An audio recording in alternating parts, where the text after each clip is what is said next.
कराड तालुक्यातील मलकापूर शहरात अल्पवयीन मुलीची छेडछाड झाल्याच्या घटनेनंतर जाब विचारण्यासाठी गेलेल्या तिच्या वडिलांना मारहाण झाल्याचा प्रकार समोर आला आहे। या प्रकरणाच्या निषेधार्थ आणि संबंधितांवर कठोर कारवाईच्या मागणीसाठी मलकापूर येथील संतप्त नागरिकांनी आज कराड शहर पोलीस ठाण्यावर मोर्चा काढून ठिय्या आंदोलन केले।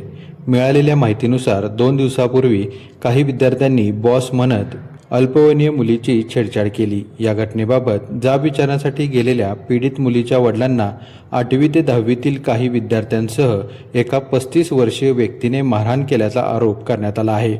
या मारहाणीत पीडित वडिलांच्या डोक्याला दुखापत झाली असून त्यांच्यावर उपचार करण्यात आले। या घटनेमुळे मलकापूर परिसरात संतापाचे वातावरण निर्माण झाले आहे।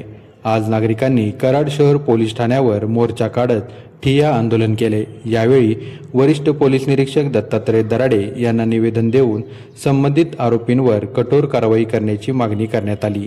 या प्रकरणाचा तपास कराड शहर पोलीस करत असून पुढील कायदेशीर कारवाई सुरू असल्याची माहिती मिळाली आहे।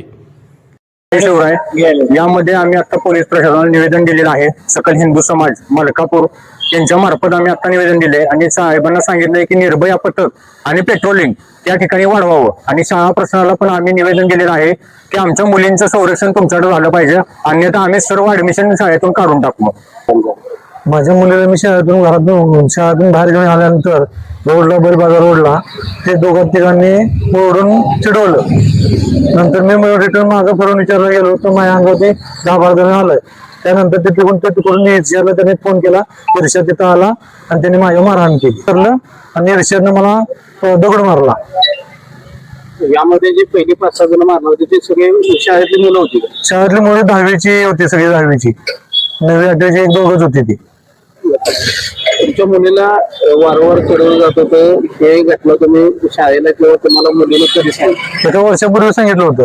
त्यानंतर आता 4-5-3-4 महिने चालू झालं आणि 2-3 दिवस मी आणा होतो ना, मला कळालं, आणा गेल्यानंतर मला कळालं की हे काय तर असं होतं म्हणून मी गेलो आणायला। 2-3 दिवसांनी मला लगेच कळाल्यानंतर मी आणा गेलो।